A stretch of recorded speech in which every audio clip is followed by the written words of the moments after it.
My name is Patrick Sherrard. I am the writer and director of Random Reprise. To my right, a special guest, an actor from Random Reprise, and a proud recipient of the Chippendales Gyro King Award of 1991, Chris Baker. And then to my left, actor of Random Reprise, and the featured model in the month of April of the Hungarian Hunks calendar of 2017, Michael Mingoia. Hi guys! Hello. This is more believable, I think. Yeah, okay. Hungarian, for sure. So, we're doing this podcast or discussion because it is the 10th anniversary of original play Random Reprise that opened up here on Long Island, and I know for us and many others it sort of changed things, and it was very a monumental experience, and we figured we should discuss it and celebrate it and reflect and remember, and we wanted to share it with maybe 4 or 5 people who might actually watch to see what we have to talk about. So yeah, does it feel like, I have to ask both of you, does it feel like it's been 10 years? I feel like yes and no. Wow. In one way, it feels like last year, and another way, it feels like a lifetime ago. For me. What about you? It was an eternity, yes. It was an Oh, you mean etern- since then? No, since no, then, yeah, since no. 10 years. I thought about it a lot in the last 10 years. It was a very big event in my life. It really changed the way I thought and felt about theater and the arts, and it was monumental. I have to say, for me, it feels so fresh. I remember so many things, very distinct things from a decade ago, but they feel like it could have happened yesterday. But then, right, it seems like it's very far away, and I think many things, we all had a lot of different things that happened to us in the last 10 years. The world's changed a couple of times since Yeah. 2014, November 2014. My first question's for you, right, because you brought up a good question, because prior to Random Reprise, you primarily did like comedies and improv. Yeah. So what was it like jumping into a more, I mean, there was comedy elements, I guess, but a more dramatic straight play? Right. It was a dramatic role with some comedy, some funny parts built in, but it was definitely a dramatic role. It was several dramatic roles. Well, I certainly never played multiple roles in anything I had done before. I guess in improv you jump from role to role to role.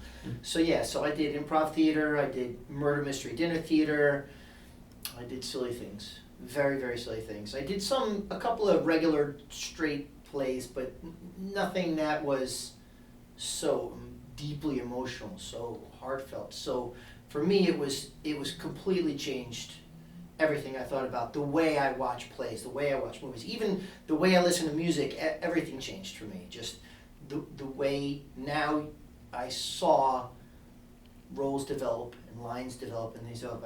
I so much more appreciate the hard work that the actors and writers and stage crew and everyone else puts into those amazing productions. It really changed the way I saw the arts. Wow. Yeah. No, that's Well said. Yeah, I think so everyone knows, like, you actually played four different characters, right? Yeah. You played the lead's best friend, Denny. You played Denny. He was Lenny. He was Denny. He's Denny, and you were Lenny. Yes. Who the hell decided those names? Anyway, Lenny, the best friend Lenny, the father. Yeah, the father. You were the other man, Stephen, the other man, and then you were the son. So you were your own grandson. I was my own grandpa. Wow, that's so messed up. Right, and the reason why we did that though, because it was really, the love story between Denny and Daisy, and it was like random flashes of their life together, and it was almost like, you have a dream, you remember something, and it goes back and forth and all that, and there's always something that's really clear, but the other stuff gets sort of fuzzy. And I wanted all the other supporting characters. I said, you know what? Rather than, it's going to be the same face or something similar. So that, all the other characters are going to be played by just 2 other actors. Mm-hmm. So instead of for Denny and Daisy. And then a quick question for you. Mm-hmm. So you playing the lead, Denny, and then before Random Us, you really didn't do a lot of theater. No, I had taken a class at Gateway in 2000 and I think I want to say 13, because I've been going to the city like 4 days a week on a set. I got into a core group of actors, background actors for The Good Wife, and I'm looking around and I learned all these things and it was a great experience, and I just said, I want to do like live shows, and I don't even know if I'm any good. And I was like, let me take a class. So I took a class, and from that one thing, that class, the director said you should try for this one role in this one festival called the Northport Play Festival, which I did. I got cast in one of those shorts, which you saw me, and that's how you cast me for Random Us. But since high school, it was that one play at Northport, and then it was Random Us. So very, like, I could pretty much, what Chris said about his experience for Random Us was what I would basically say too. It was my first big role, and it changed my life in so many ways. I think except for maybe 2 scenes, you're in every part of that play except 2 scenes. Mm-hmm. That I didn't know, I didn't realize that. Right, yeah, the airport scene with Lenny and Rose, Right, and the Daisy Steve scene. Those are the only 2 scenes you weren't in. Right. Yeah, it would make sense for What? Danny to be in that scene. So being Danny in this big lead role and all that, how much did you relate to Danny? Like, how similar? Sorry to interrupt, but there's 3 scenes I was in.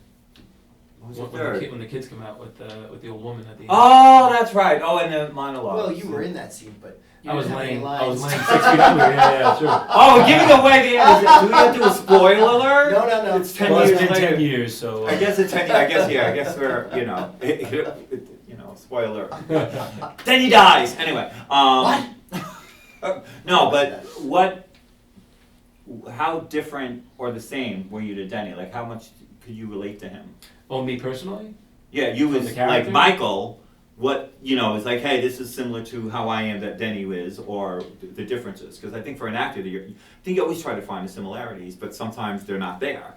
So Right. everything's different than who you really are. Right. No, I related to the similarities. So him being a musician, a teacher, I could relate to. I mean, at the time I wasn't married, but I always liked the idea of eventually I would be married with kids.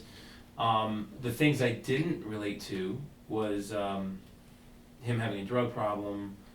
Spoiler! Denny has a drug another- problem. He has a darker past. He's incredibly witty and funny, which I don't consider myself to be. So I Neither do we. playing that. See? So we're gonna A say secret. that. Yeah, sorry. Go on. So it was really nice to play those aspects where I'm like, oh, good, I could play some funny parts here, and there was darker moments that I really liked playing because that was totally new for me. Including with the father. That was something. I have a great relationship with my father, so to have a tumultuous relationship with best. Danny's father. Yeah, I mean it was foreign to me, but it was great to play, and I actually that leads me to a question for Chris, actually, if I can ask you, when you were going from playing one scene as Danny's best friend, where Danny pretty much would berate you, not in every scene, but one in particular I'm thinking of, in the drunk scene where he was berating you, and then followed by the following scene where it flips, where we're arguing, but you're laying into Danny. Oh, As the father. As the father. As Denny's father. So Well, yeah, for the father scene, I have to come in angry because you had already messed up. So you had already, Danny had already messed up. So I had to come in hot on that scene. So I honestly, I leaned on my props at that point. When I was standing waiting for my line and I could hear you, I would get angry. I would get very angry thinking about waiting for someone to come get me who never came got me. I would sit and I would lean on that cane and I would just say, for got me at the airport, and I would internalize that anger of sitting at the airport waiting, like, oh man, I don't want to be at this airport, and that's when I would come in hot, right there. So that's how I got into Father. I related to Father only because that was from a personal place. That was really such. I love that scene. Directing the scene. I mean, I loved everything, right? Because hopefully, a director would need to love everything. Well, some scenes are like maybe harder to direct. That was really one of my favorite ones because there were so many moments, right? We had the exchange between, Dad and Denny. Then it went to the three of you, because Daisy kept on trying to interject and make things light. And then that amazing ending scene with, Daisy sort of takes Dad, down a peg or two. Right, she was. So that was really, like, that scene had a lot, and it was really, Right. I love that scene. I really loved that scene. Steven was really hard though, because I felt like in the Steven scene. So let me just have to say, right, so there's a scene where Steve is, Denny has addiction problems, and it was called Flawed. That's what we named that scene. Yes. Flawed. Rather than going, this is scene 1, this is scene 2, right? Everything had a name. Like, it was like the light switch scene and all that, and this is called Flawed. So Daisy was getting attention from a colleague who a little bit more, maybe act a little bit more mature and more sophisticated. Definitely, Obviously, wealthy, not a little bit more stable than, and she was, I guess, attracted to him. Yeah, so right, that's. and also there were money issues in Denny and Daisy, so the money aspect for him was also another drawing point because he had plenty of money and he showed it off. So, but I had a problem with that scene. Do you remember that? I had such a problem with that scene because I felt like such a cad, such a jerk. How am I gonna go out there and be convincing and be like, hey, you could do better, when I didn't really feel it until I want to say it was like the week before, wasn't it? I think it was like the week before when we were discussing, the scene just was falling flat. I just remember the two of us, we were falling flat. We just couldn't get that scene to work believably. And I don't remember. That was the most difficult scene to try to. And then someone had that aha moment. I don't know if it was me, I don't remember who it was, but someone had that aha moment. I'm not a cad. I'm not a bad guy. I'm the good guy in this scene. Ooh, sorry, I shouldn't tap the table. I said, I'm not a cad. I'm the good guy. I'm the good guy. I'm saving her. I'm not the bad guy. I'm the hero. He's the bad guy. And that scene completely flipped over and went really well after that. Brilliant. I remember that scene just turned over and just was, oh, I'm doing you a favor. But I think that's what actors have to do, right? I think good actors, which you're a great actor, I think any successful good actor, to relate to any character they're playing, they sort of have to find something likable. Because who can go through an entire movie or a play hating themselves, like, this isn't me? I think that will separate you from the audience and the connection. All right, so you have to find something. I think the best villains, whether it's in television or movie, are people who sort of like, I like this guy, and right, they see something like, I know we all love the Avengers Endgame movie, right? Thanos he thought he was doing something righteous. He thought he was doing something good. I'm saving the universe. It's overpopulated, and this is what's going to save it. So I'll do anything to do that. He wasn't just saying, I'm doing it to be a bad guy. He thought he had good intentions, right? So he was doing the right thing. So and so Steven thought he was doing the right thing. You were the Thanos. Yeah, I was the Thanos before there was Thanos. Before there was a Thanos, you were him. So, wrote the play. You had an idea of who all the characters were, and all the characters in the play had chemistry together.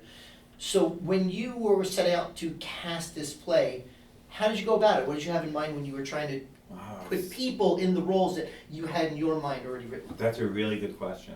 I thought it was a good question. Before Random Us, I was sort of out of the theater game and production and not doing anything for the arts for a while. My parents got sick and they both ended up passing away. I had young children. So that part of my life was sort of put on a shelf for a while. And then, the opportunity came to sort of, let's put on this and Random Us was completely different than anything I wrote before. Like I did writing for children's theater. I wrote murder mystery comedies, which I love. I still love that. but this was sort of like a big departure. And so when we had this opportunity, the first person I called was Teresa Bowles. I had to, Teresa was this, I've known her for 20 years at that point. Brilliant performer.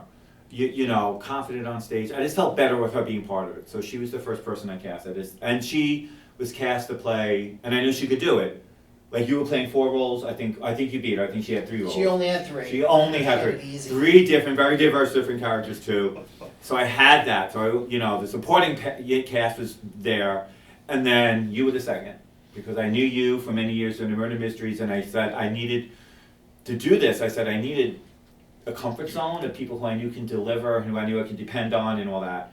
And then everything else is that reached out and. Mention Joanne Katz. We have to mention Joanne. Sure. It would not have been randomized with Joanne. Joanne Katz is this iconic, wonderful force on Long Island theater. You know, she has the Northport One Act Play Festival that she puts together and all that.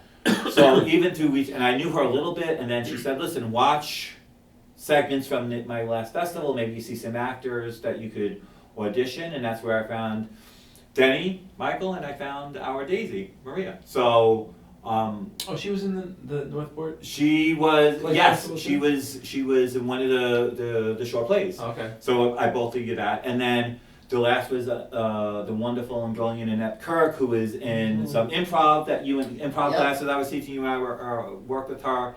And she was very connected with Joanne and the Northport, the theater where we were going to be in, and she just knew that, and it was just good blood to put in because, like I said, I was out of it. And then Annette jumped in, and Maria accepted it, and that's how I put the cast together. And it was a very interesting experience because everyone is different. As a director, working with, I knew how to work with you and Teresa.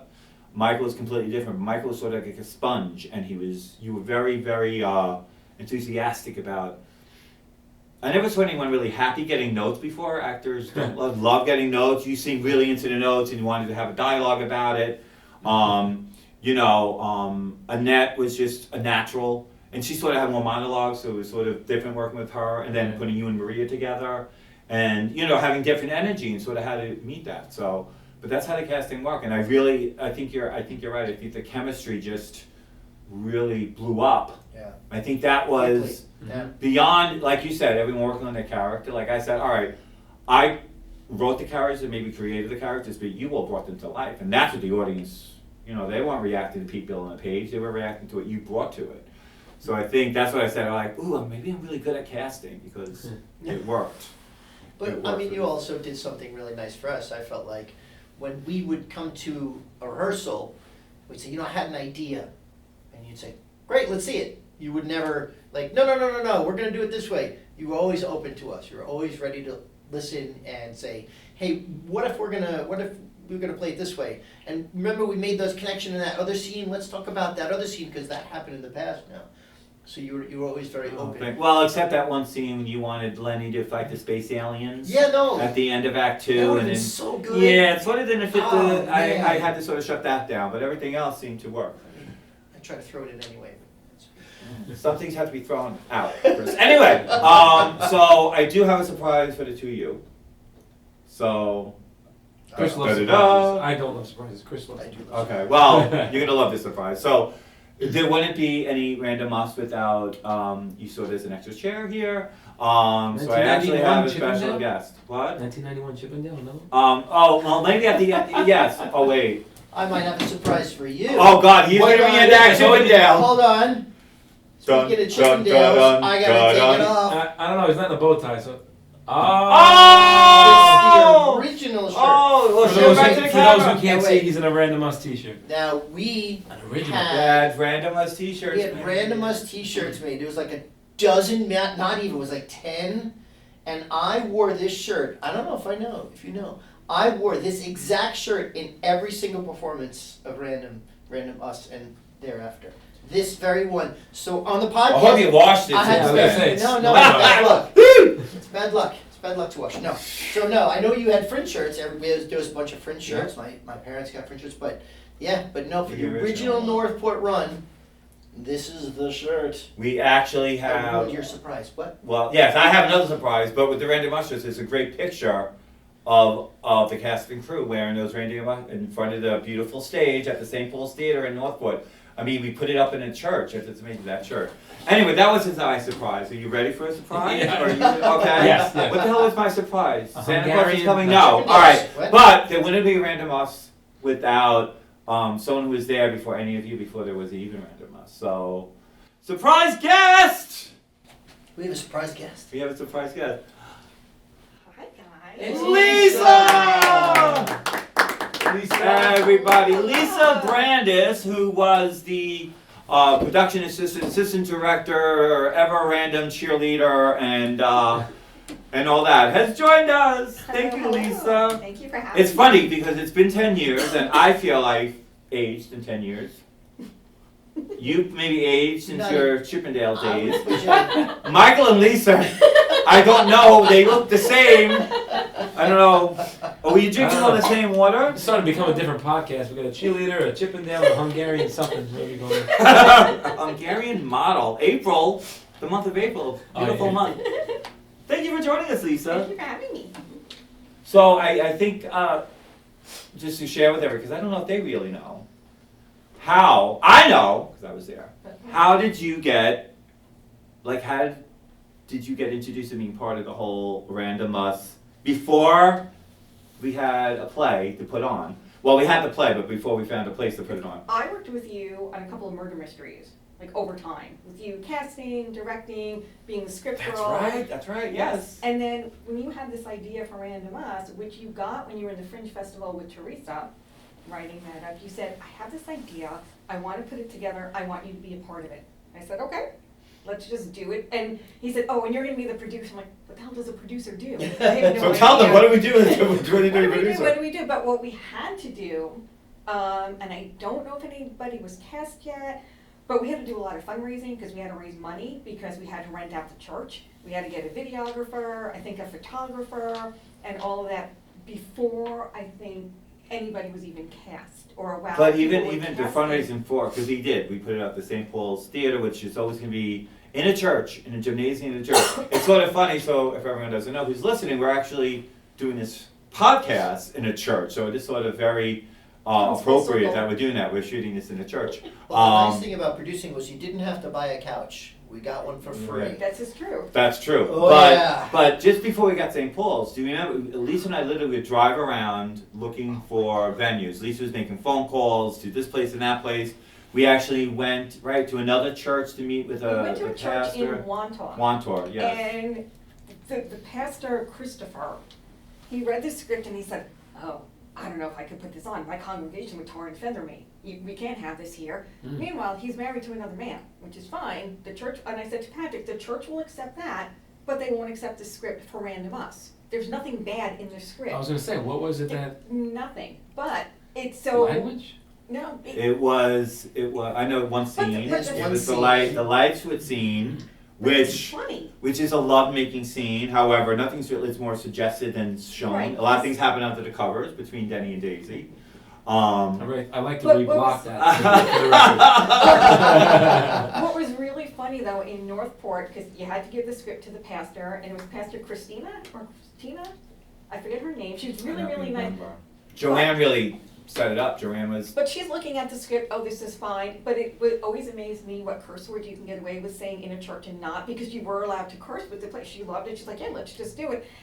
And then obviously you guys were cast and the play went on, and I think we did 2 weekends in a row, and that Friday, We Saturday. only did 2 shows. No, I thought it was 2 weekends. No. It was completely sold out. 2 shows. This was an amazing thing, Lisa. That's why it was. We had 2 shows. It was Saturday and Sunday, a Saturday night and a Sunday matinee, and both shows sold out. Completely. A show that no one ever heard of. It was like, oh, it's a love story with people going, random flashes. I mean, And we were searching the basement for chairs because we had run out of chairs. Yes. So we were Yeah. searching like back rooms and storage rooms for chairs. It Yeah. was crazy. it was like our theater. It was so sweet, but it was a gymnasium.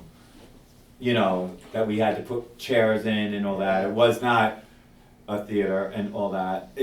Independent. We all had to do everything. From running around looking for churches and print. I think you and I ran programs at work. We're like, let's God, print yes. this out. Carrying a 1,000 Yes, pound all right, couch a down couch. 4 flights of stairs. Denny's couch, we Run called away it. from you Oh. guys onto Main Street. It nearly killed us. No, So- go on. Oh no, do I tell. wish- All right, so anyway, Do tell. we needed, you know, Well, we they didn't killed have, Denny. we didn't have money, we didn't Oh, have, killed the net. we didn't have money, we didn't have a lot of resources, and the great Jeff Bennett, who's no longer with us, he had a theater production at the Posey School upstairs in Northport. They ran out of the Posey Dance Studio, and they had a theater up there. Up a very long, narrow staircase, And no elevator in the building. and no elevator, and he said, well, if you can move it, we can't help you, there's a couch there you can use. And And you're conveniently, Michael was busy. Yeah. Oh, I'm sorry, I gotta post my calendar or whatever. So he wasn't around. So this Patrick's wonderful like, man yeah, came. Patrick's like, I know a sucker with a minivan. Yeah, I do. But the thing is, it wasn't just a couch, it was a It sofa, was a sofa bed. So there's a whole damn bed inside. So we go up there, it was very narrow, tight stairs, a lot of stairs, carrying it down. But as we're carrying it down, I think it's Chris's favorite part, because it was a dance school. So all these little ballerinas are running past us, and we're like, we're gonna drop this on your head, ballerina. Squish You it know, past the stairs. squish tutus. And we had to carry it all down the stairs onto your minivan. Into my minivan. Luckily, we only had to drive it down the street. We didn't have to go that far and carry it in, and then carry it into the church. And I was so appreciative because I said there was no one else who could do that. I don't know. Here's something talking about 10 years change. I don't know if I could do that now. I think I would have to sit on the stairs and sit on a couch and just ride it down the stairs. I don't think I would be able to carry it. That was the heaviest thing. And then I remember after that production, like it was such a big deal to move it. I'm like, I can't get rid of this couch. So I don't think you helped with this, but then we got it into my house. We brought it to my house and got it into. I don't remember. No, I think you still had a hernia from the first time. But I owed you again that couch. But that was the beauty. That was the beauty of that production. I got a question for you. So we do a lot of laughing. Like right now, we're laughing about the great times we had. But during rehearsals, I remember we would crack up. One of my favorite rehearsals being the flipping of all the roles. We played each other's roles in one rehearsal. I think that was my favorite ever rehearsal. That was funny. In and out rehearsal. Who in and out? Who made you laugh the most? Who? That's a really good question. During I'm glad I thought of it. everyone had their moments. Everyone had their moments. Yours funny is of course it's going to be with Lenny, but it wasn't even the lines. It was just the way Lenny would exaggerate a reaction. It was like yep or yeah, you know, it just came out, and I don't know the way you did Lenny. Some of his lines, you know. Denny in the light switch scene when he's talking about the Farrah Fawcett hair and all that. But I have to say, the person who made me to laugh most was well, Lisa always made me laugh. Lisa's laugh makes me laugh. It was Teresa. Yes. Teresa as Chloe. Yes, yes. Teresa played 3 characters. She played a Daisy's bitch of a sister, well, let's be honest, Rose. No, I mean, iconic. I mean, if you take all the bitches of from all those 80 shows and all that, and Teresa had a movie. Yep. And then she played Denny's ex-girlfriend, Chloe, who was a free spirit, completely changed her look, her voice, and the way she just walked into the room. Does anyone remember she would walk across the stage and people would start laughing? Yeah. You know, and there was one scene, right? And that's when she's drinking wine, and Daisy's very uncomfortable because Chloe's very, right, free talking about sexuality and her conquests and stuff, and Daisy's very uncomfortable in the scene, and Denny's right there, sort of laughing, they're not supposed to laugh, and they're drinking wine, and just the way she's like, pour more, kill the audience. So, Teresa. Yeah, I don't think Chloe had a filter either. She was just that free-spirited, no-filter person, not in a mean way, but in a genuine, she had a heart. She had a genuine heart, but yeah, she was terrific. In her role. that. And so I guess this is a great segue to talk about the wonderful and amazing Teresa, who's no longer with us, who left us couple of years ago and all that. I just wondered if we could just touch base on like our favorite Teresa memories from that time. I will say for me, like I said, I knew Teresa for many years, but one of my favorite memories is that if I got upset, I'm sorry. It was, and like I said, that's when I said some of the memories are so vivid. I got to the theater right before the opening. Like I said, I know, yeah, I saw that Ticket to the Soul, but I didn't, very nervous and all that. An hour before I called time for the other actors, I was there making sure everything's okay. Teresa got there with me. And I love Teresa, but Teresa would be like, no, I'll get there a little after call time, very experienced. She lived close, she's like, I know I can get there. But she was there, and she said, no, and that made me feel good, because she said, I just want to, some time to get into the character and just quiet and really get into this, because this is going to be like an amazing show. And she was ironing her. We didn't have a costume, people. Like, everyone iron your own clothes. She had an ironing board. She was ironing, and it was just her and I for that first hour. And the fact that she was saying that or whatever, and it was just like a nice moment. I don't know why, but it stayed with me. So that's that. So what about you? What is one of your favorite Teresa moments? Memories? I have many. I think though that since we're speaking on this right now, my favorite now it's not during the first opening, but if we're attributing to Teresa, it would have to be at Skipper's Pub in Northport, when I don't know if it was her idea, but I know it was her that got us in, because we all gathered around the table. She wrote, I think it was her, she wrote on the cocktail napkin at Skipper's that we are meant to take this production that had just closed and sold out for the right at the end at the original Random Reprise, yeah. We're going to put it out into The universe, into the ether, and into the river.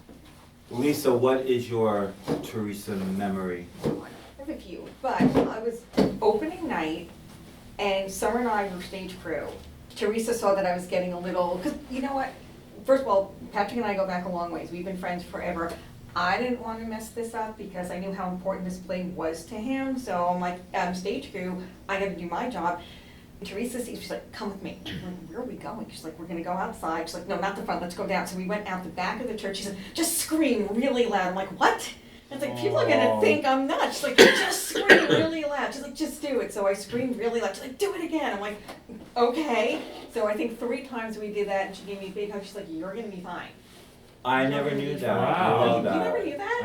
I know, once again, friends and family, my daughter Summer, my good friend Summer. Sean, my nephew Nicky were stage crew, and we had to... And, that was, I was like, oh, thank you so much. I'm like, why are you helping me? You're the actress, I'm supposed to be helping you and guiding. She's like, no, you've done enough, this is what I'm gonna do for you. I'm like, thank you. Oh, That's great. Love that. Yeah, so that was good.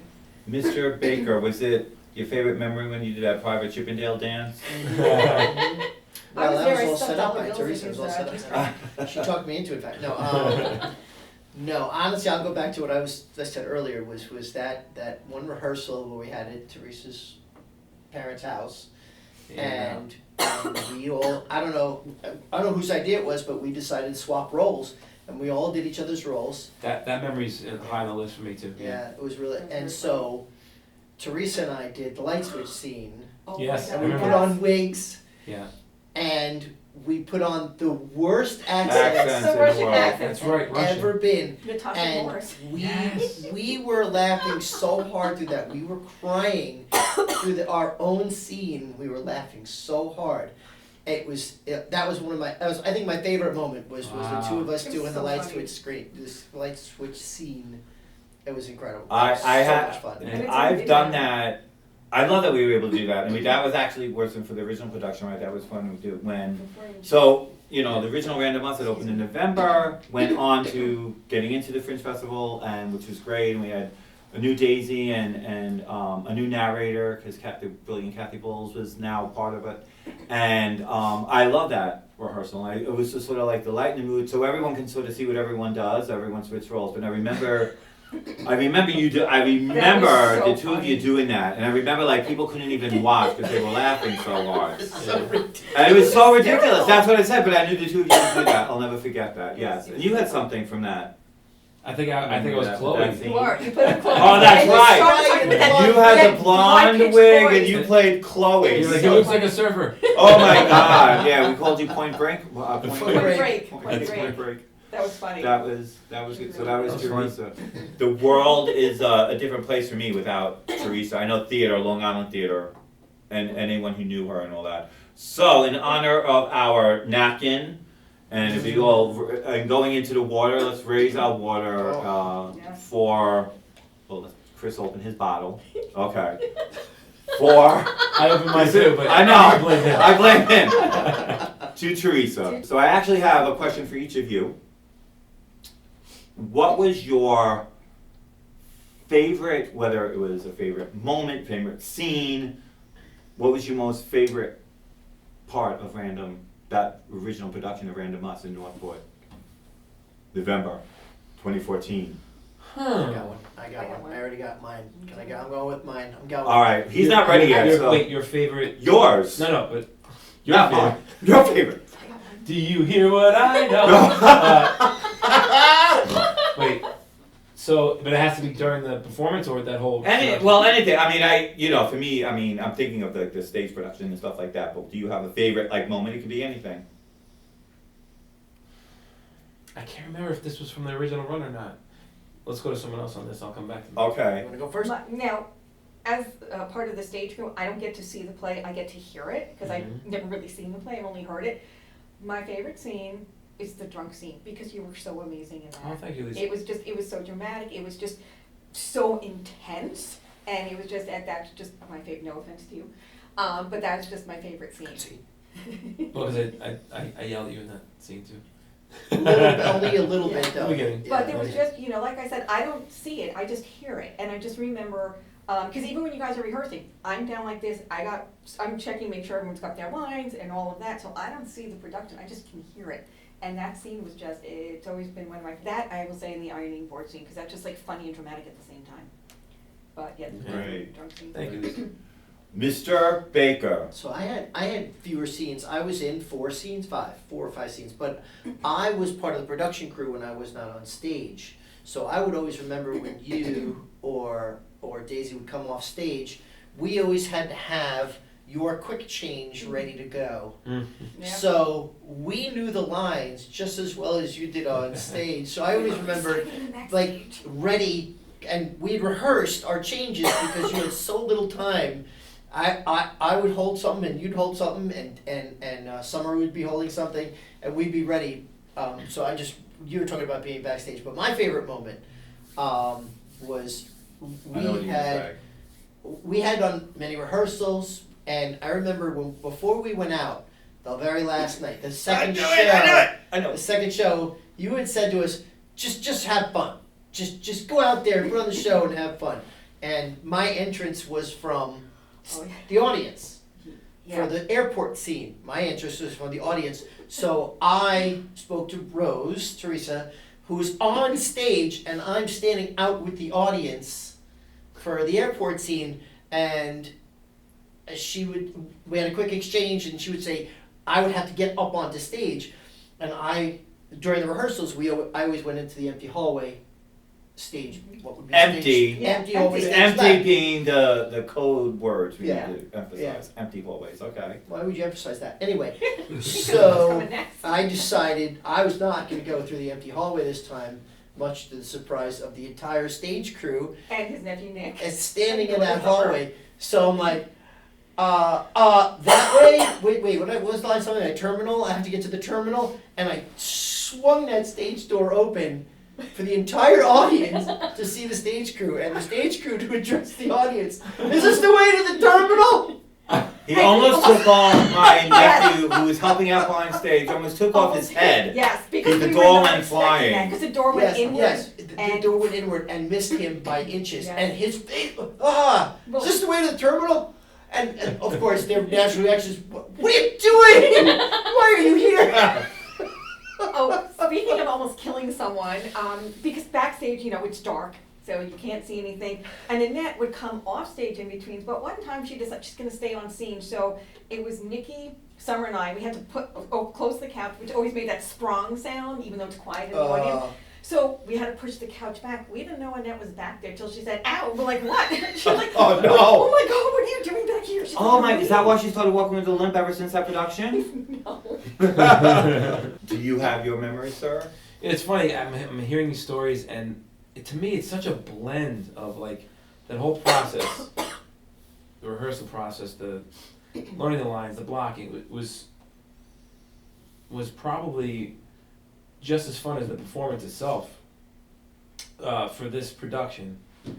And so I only have one really specific memory, and it's not like my favorite memory, but there's one that stands out. Was I think it's the first time I ever had to stand in front of so many people in my underwear, including my aunt and family who was out pretty much front row. You get used to it. It's My fine. aunt was saying, "Michael, did you have to wear that checkered underwear?" Like, and I was sitting there going like, "Wow, I guess Yes. it kind of really does see you in full out." Before he was the star of the calendar, Michael had, yes, in the infamous light switch scene, Michael in his But it was, it was. But that was actually fringe.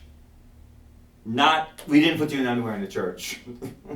Oh, you couldn't. Yeah, You were you in were. boxers. Shorts. I was in underwear in the church, but was it the other run I'm thinking of? It was the other one. Are you sure? Yeah, you have blue shorts on for the, Okay. Yeah, you were in boxer shorts. Yeah. like, no, look like jogging shorts, like blue shorts, jogging shorts. I remember being on that for. We put you in underwear because we were performing in fringe in the village, and we're Yeah, so like, that's we're gonna why. get a lot more. But at the church, We yeah. could have done the whole show naked. Yeah. Yeah, we wouldn't have cared. Yeah. Well, I do remember what got people into the show also. We did Act 1 at the Northport Library. Yes. And people came to see it and they were asking questions and they're like, "Oh, we want to That see once more." again, Joanne Katz set that up. But my favorite memory of that, because I didn't know, like I said, it was a different type of show I'd ever done before. And some rehearsal moments were a little bit rough, and I was always worried if everyone going to remember the lines and the blocking. And I remember the end of the first performance that Saturday night. Well, first of all, the entire show, people were laughing, people were clapping, people were quiet, they were paying attention. I'm like, this is going over well. You can feel the energy. And then I remember at the end of that show, people coming up, dramatic. We establish. Then he dies at the end, and and all that. So I remember, like, my family members coming up, tears in eyes, giving me a hug, and almost like of acceptance. I'm the youngest of 6, so it was like my siblings really like this, and people coming up, and also my one sister Brenda, God bless her, because it was sort of based on true moments. It was all fiction. And she thought that this was my way of saying that I was standing, I'm going to be dying. Oh my God, you're going to be dying? That was just your way of telling us. And yes, I could have a whole production to tell my family I'm dying. People were asking, like, your father, I can't believe your father was like that. I'm like, no, my father was a quite jocular man. That wasn't my father either. But that for me is just seeing, like, the work we put in paid off. And people were laughing and enjoying it, and seeing people moved. Yes. And that's when I said, wow, this is really something. It wasn't, people go, oh, this is good type of thing. It wasn't like that for a lot of the audience members I saw. They were. Because you were in the audience, but backstage, at certain points, people were like, should we laugh, should we not? Because it's like a funny, dramatic scene, but they were laughing. But then, towards the end, we could hear, because remember, we could hear people in the audience crying. A random memory for me in that process was at the time I was not laughing about this, but I look back now and it's funny as hell. The drunk scene, Lisa, now that you bring that up.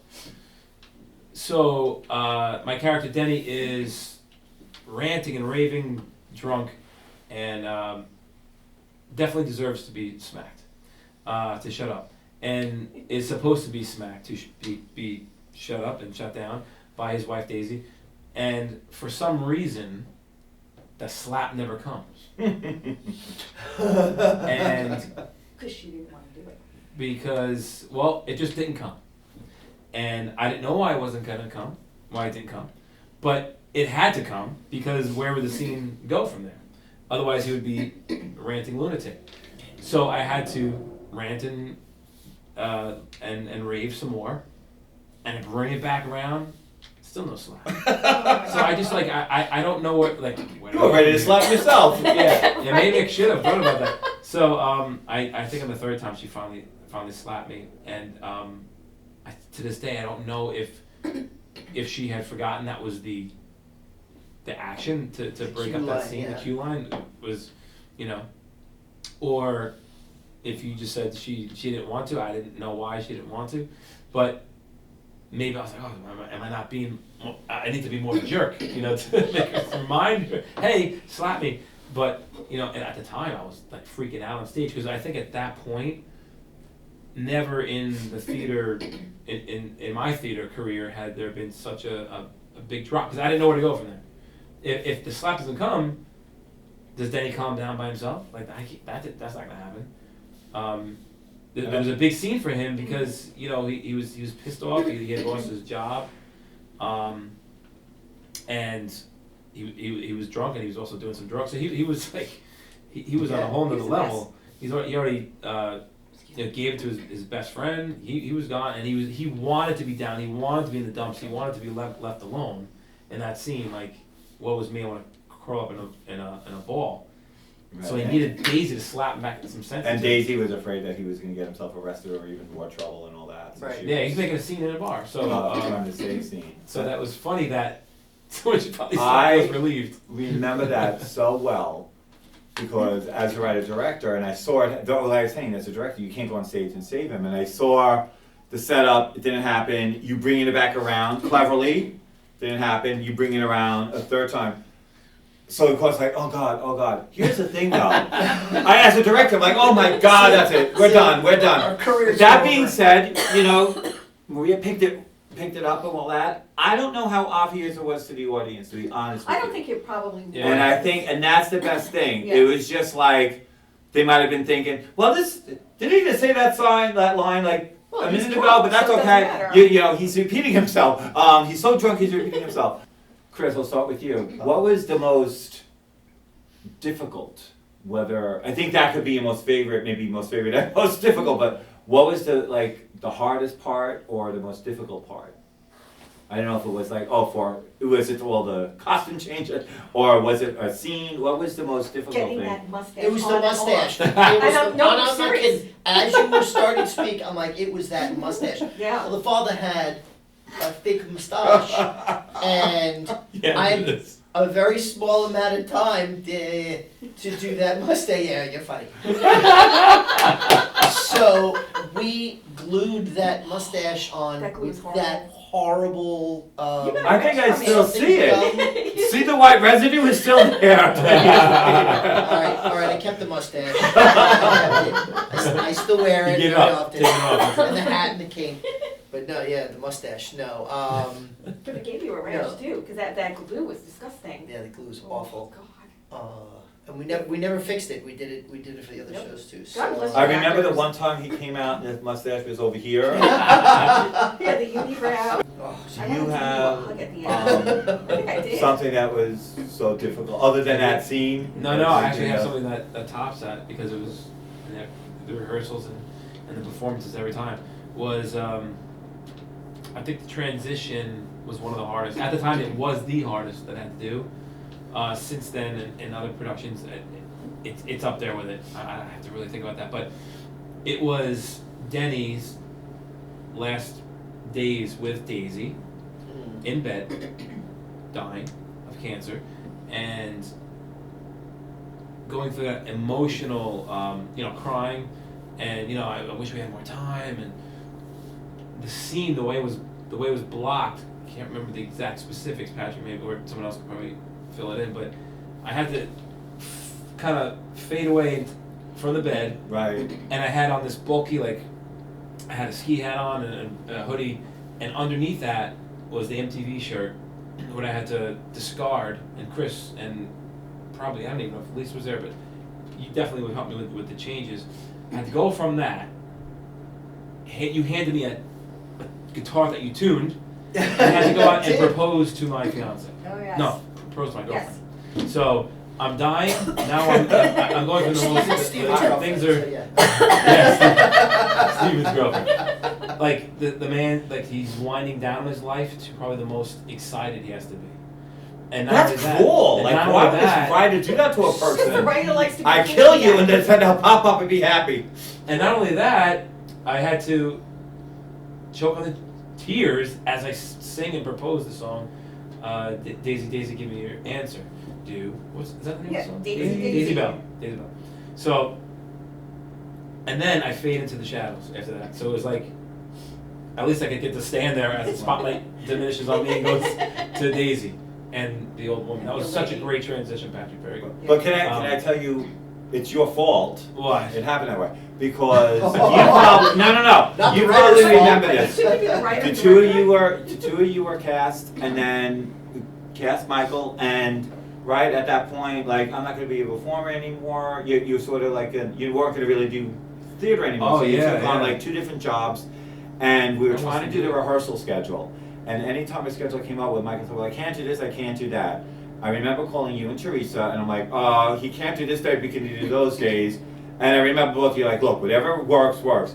But I got us. Teresa was just like, "All right, I haven't met him. He sounds like a diva. So I'm doing this to you, Patrick. He sounds like a diva. He needs to learn there's only one diva in the show." I kid you not. Over the phone, I'm like, "I freaking love you, God bless Teresa," and all that. So at that point, I called you back. I said I could make it work the schedule. However, you're a singer, right? I couldn't think of have you actually sing in the show. Because we talked about being a singer-writer, but I didn't really put that in. Well, you left out a part where we're going to be dead before. But I know, and then I remember I said, "Oh, you're gonna sing the song Daisy Daisy." I don't think I know that song. Oh, Is it by Green Day? I'm like, no, Green Day does not do Daisy Daisy. It kind of came at But the that's end. why I sort of revamped that because I said, rather than I said, "Oh, I'm gonna have him sing it," because I think I had it like on the knee proposal up until I have a singer, I'm gonna have him sing it. So, and all that. I have that. Yeah, I'll never forget that. He needs to know there's going to be one diva on the show. I could still picture Teresa saying that. I have a question for Lisa. Okay. Okay. How was it like seeing the final production on stage after all your hard work behind the scenes for that many months, going from concept to performance for you? I always wondered about that. I thought it was amazing because I like to see it's like a pieces of a puzzle. So I like to see how everything comes together from the rehearsal to the end product, and the end product was just absolutely fabulous. Every performer just blew me away. It was amazing. It really was to see everybody's hard work paid off. Well, I was going to ask you, it seems like, because you were very, very organized. I remember, from the binder of the script. Was it even highlighted? Do you have a lot of highlighted text of like when to? I had a little bit of highlighting, but I also had notes that I wrote. Yeah, I remember those. I remember the. So like it seemed like you obviously had to put in a lot of hard work behind the scenes too, before going behind the scenes. So was it something that you enjoyed doing? Are you that type of person that seemed to be very organized, or? I am the most unorganized person you could ever meet on the planet. I would Yeah. never Yes. believe that. But when it comes to something like this, because there's a beginning, middle, end production, you have to be organized. You have to know what you're doing. And from working with Patrick on doing the murder mysteries, same thing. I had my little binder, I had my notes, I had everything. So this way everything is organized and everything has like a good organic flow to it. Well, you did a great job, and you fooled me. I was like, this her house must be spotless. Oh, no, not at all. Great. I got one for you. Okay. I got a good one Sure. for you specifically. So, you said earlier you'd never written anything like this before, like Random Reprise. You'd never written anything. A theater piece, correct. Alright, so looking back now in the last 10 years, you've written many things since then. You've written many screenplays and such. How did Random Reprise specifically influence the rest of your writing going forward? Wow. Because I thought, like I said, I wrote children's shows, and I wrote the murder mysteries. Random Reprise, I was really terrified, actually. Like, I had it, and then, we did the brilliant Joanne Katz, we had a reading of it, and I'm like, wow, this could maybe be a full production and all that. And then I didn't want to direct it. I said, I can't direct this. I directed murder mysteries and children's shows, and And, you know, I directed, you know, the musical group when we worked at the George Washington Manor as carolers, but I never directed anything like that. So I was really, really worried going into that, going into Random Us, and I think that was it. It was that fear that I said, I don't know if I could pull this off and all that. After that, and I think it did give me the confidence to say maybe I could write more dramatic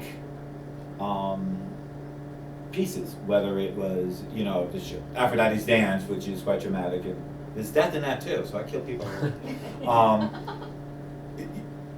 To the other, you know, 'cause loving the random verse, right? This opened the door to the random verse, in which there was going into Fringe, and then the one act plays, and then another full act play that followed the story called Ever Random, all of that. So I think it gave me the confidence, and there was ideas I always had in my head that I never would touch before. I'm like, well, no, I have to write a murder mystery and I have to write this.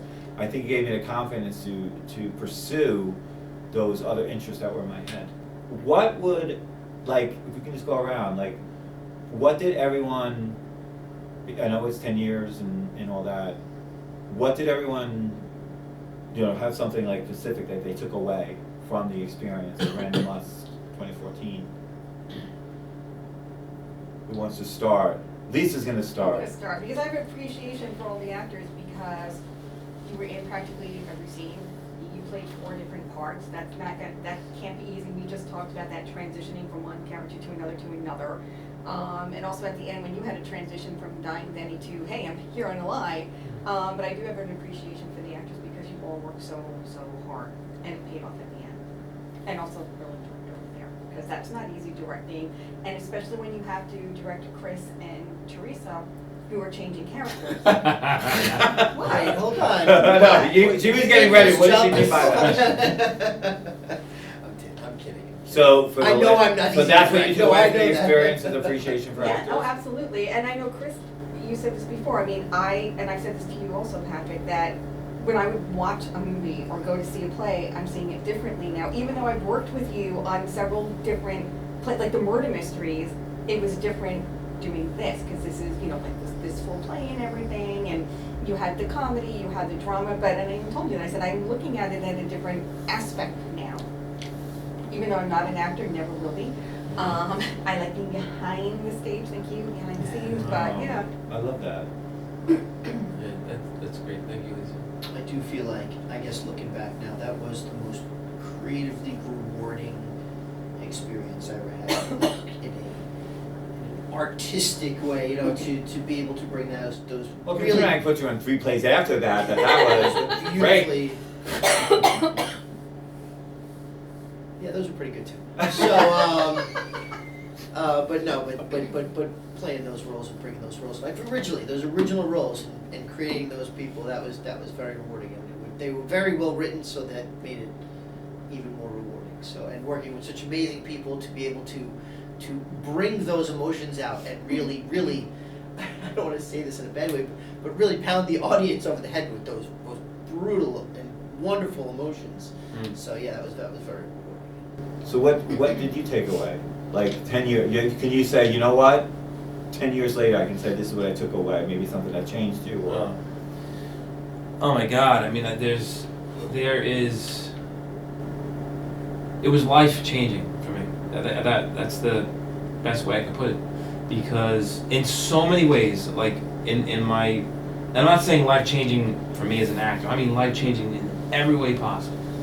Every way possible. If I really think about that question, there isn't one thing I could say that it's almost in life events, besides getting married and having kids, it's pre-random and post-random in my life, really, when I think about it, because it was, as we spoke about before, my most significant role to date at that time, and I can't think of there's not one other production I've ever been in where I'm still friends with everyone Oh, wow. from it, pretty much. I think about that for yourselves. It's been 10 years. I've rapped on other like plays that way closer than 2014, and like we're friends on Facebook. I have their numbers in my cell, but I don't talk to them on a regular basis, or not even at all anymore. So I cherish that, the friendship. It was a family. We've all said that, and I also remember people saying who are on the outside, recognizing how close we were, saying, you know, you have something special here, and don't take it for granted. And while I never took it for granted, I couldn't hold on to it in the same way it is now, because, you know, Teresa's not here anymore. You know, just life goes on. I'm grateful that we're still able to talk and every once in a while get together like this. But and feel the way we're feeling right now. And feel these about it, extremely strong emotions from that 10 years ago, from that production 10 years ago. We still have these incredible emotions about I it. think that it's not only the gratitude from the play, but it's the sure, if you want to look at it from a creative, the growth of as an actor and just a performer, totally from Random Us. Friends, totally from Random Us. Family, totally from Random Us. But just it's so much I've learned from it, and I've been so affected by it in ways that I can't even express in this podcast. So, thank you, and I'm very happy and grateful for all the memories. I think, thank you for that. And I think, and that's the thing that I find my takeaway from it. My thing was doors opened in ways. Like you said, changed lives. Doors opened, right? It was, which you always hate when I said what did it say, the little play that could or something? And you say, don't call it a little play. You used to get mad at me. Oh, yeah. The little play that could. It was Don't not, call it a little right. play. Don't call it a little play. I remember that. Beat you over the head with my Chippendales bow tie. I mean, I just, you know, but doors opened. It was after, so two things was just that opening of all these other things led to all of us, right, doing Long Island theater. Then that was the path that led us into Manhattan and playing in like off-Broadway theaters and all that, you know, and having, now we have, and not just Random Us, all the other shows sort of went into the city as well. And it just opened that door into doing other productions, and like you said, people being touched by it and saying things. Years later, people would say something, and I remember Annette, you know, a beautiful Annette, who was with us during that production, and I remember, you know, iconic man of theater Jeff Bennett, who we just lost last year, but I remember I sent him to play, Jeff, maybe he'll direct it, because I was terrified. Then we really heard back from him, I didn't have a chance, and Annette knew him very well, and she told me, she's like, I found this out many years later, she said, oh, I told him, I said, this is the biggest mistake you ever made, not reading that play and taking it on. And I was like, wow, to feel that. So there's doors opening it, going into, starting a production company and all these other productions that came from that. So all those doors open from that. And for me, to piggyback what you said, was the relationships, because that is not, I've done a lot of theater, we've done a lot of theater where you're friends with people, but, you know, the two of us just went away. You know, we went away right after that production, we just went away this year again. I don't say actors, I say my random brothers or whatever. And Lisa being my sister, who I drag from church to church and from production to production. Can you hold the script? Can you do this? Can you know, change Michael's underwear? Whatever else you did backstage. That was a sequel. But That's after dark. that was, you know, that was Echo at Nights. You know, but those relationships, the relationships, and I think that's very unique, which I didn't realize at that time. I'm like, oh, this always happens. And I'm like, it doesn't, right? It's sort of like, so you work with somebody and like I never really see them again, or it's like maybe something on Facebook. And I think that I really took away. You know, like I said, I was much older when this, and I'm like, wow, I found brothers and sisters after being, you know, God gave me brothers and sisters once, and then he gave me others later on through Random Us. So I'm always going to be appreciative of that. And this was just like an amazing experience, and I'm glad we did it. And we'll be doing it again because we got to talk about the Fringe run, which is a whole other experience. Oh It's a my whole other gosh. That was a whole other ball game. That was how we got everything done in those few months, and those months are so cemented in our memory. So Yeah. that was but thank you to all of you and to everyone who was with us. Maybe the ones who aren't with us anymore, but they played a very important part at that time. Annette, Maria, the beautiful Teresa, Joanne Katz, Nikki, Sean, Summer, Sarah, everyone who sort of helped backstage, the audience members that came out, and like I said, we sold out. Yeah, we did. Sold out. A Yeah. show that no one ever heard of. A bunch of people that never, who the hell Patrick Sherrard? People say that. So this is great. This is the Random Reprise. Yes. Love you guys. Love See you. you soon. This is where they start playing the music in pocket. I don't know. Well, we say thank you all for listening and tuning in to the Random Reprise. I'm tangled in and I'm frozen.